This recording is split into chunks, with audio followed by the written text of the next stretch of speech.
taking out the other side's leaders, they would also hunt people. You could give them a scent and then chase down the people that were spying on your side for a tactical advantage.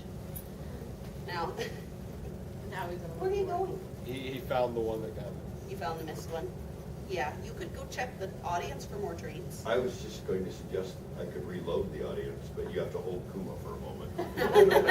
Reloading doesn't work as well when he walks behind me. It just takes it right out. I got you. There you go. He's like, I see it. You still had some. I am. What are you? I'm letting other people do it. Oh, Diane. Nice as I'm going to follow the treaters this time. Thank you, sir. You're welcome. Here, take that, pass it down. Yeah, Thank Miles. you. Don't be lazy. Hey, not lazy shop. So one of the he knows. reasons that Akitas in Japan, I mentioned that it was typically like the officers and the higher level of society that had the Akitas. The reason for that is in feudal Japan at the time period where they were using and domesticating these animals to hunt, to protect, was a point in time when an Akita, being a very large dog, typically larger than any individual person in the household, they would need for food essentially the same amount of food that it took to feed a family of 4 Japanese people per month. The dog needing a lot more protein, so it was very expensive at that point in time when in Japanese history they literally counted the grains of rice that your family got. It wasn't just, oh, here's this bulk bag. It was literally by the grain that food was parceled out to these people. So you had to be wealthy enough to have the extra food to be able to maintain and feed one of the large dogs. Because of that necessity, Akitas kind of became a thing of the upper class. They were the officers, the samurai, the daimyo, and it is still considered today in Japan. Oh, Nathan got both of them. Save me. Oh, yeah. Oh, Derek loves it. They found the bowl. And for a while he would time that. So Naya. he would make sure the bowl was in Naya. somebody's hands, usually Naya. a young girl, that he could go Good girl. and lurch at, and she'd go, ah, and drop it. Oh. Now the panel's over because he's just standing there eating.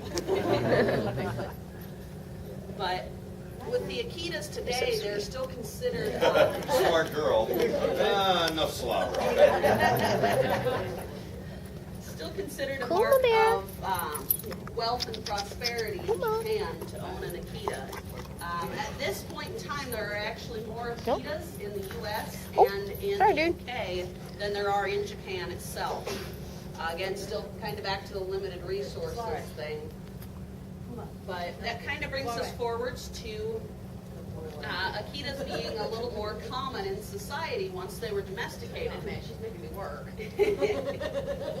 And we've moved forwards to the point in time where the Tokugawas were in power. They took power in the early 1600s. But don't do that. I'm trying to be all subtle and sneaky. You just stop and stare. And I basically think he'd say, don't put the babies on the floor, the dogs will eat them. They'll just And lick it's their not faces true. clean. Akitas do not eat children unless you train them that way. Keep them up on the table. One of the common questions we get asked is, are Akitas good with children? Are they good with other animals? Akitas are a notoriously dominant breed that are very famous for their protection and guard instinct. If they are raised with children, cats, other animals, they are just fine with them because they learn how to handle that noise level, the interaction, and what's expected of them. Throughout history, and especially the time period we're kind of getting to where the Tokugawas were in power, Akitas were used as nannies for children because they would gently herd them and keep them on property so that the mother could actually get housework done. The dog would babysit. They would keep children from wandering into ponds, off property, and they would also guard them from other people that might come to steal the child. There are I'm sorry, we usually bring towels. many stories in Japanese books and prints detailing how an Akita, if a neighbor child came over and was bullying their child, they wouldn't just He's eat so them. fuzzy. But they're Yes, you notorious are. for taking a hold of them, whether it was by the arm or by the clothing, leading them to the edge of the property, and then not letting them back in to the yard where their charge was, essentially, and keep their child protected. Dog bouncer. Yeah. It was fine unless you made the dog angry. But Akitas are actually known for being really mouthy, where they'll grab on and kind of nom on you. When we get home, Kubo will run to the top of the stairs, and first thing he'll do is hold out a paw, like he would shake your hand, and you reach out and he'll put it in your hand, and then he'll drop his hand, grab onto your arm, and lead you the rest of the way up the stairs, because he's really excited that you're home.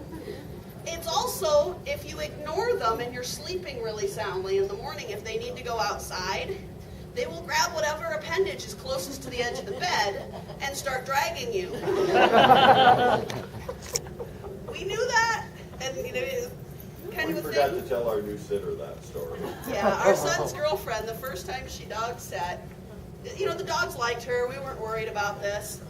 The next morning, Kuma woke her up because he had a hold of her arm and was dragging her off of the bed because she was dead asleep and he needed to go to the bathroom. Naya. She woke up going, Naya. "Oh my God!" I got a great text from her that day. I think I saved it.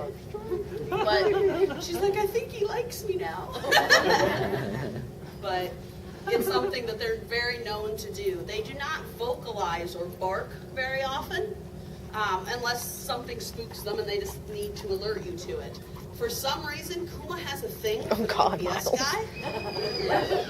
Even like 4 to 1. He knows the sound of the UPS Naya. truck. He can distinguish Naya. it from every other vehicle on the street. And if that girl. truck turns the corner into the Good subdivision girl. where we Sorry live, about that part.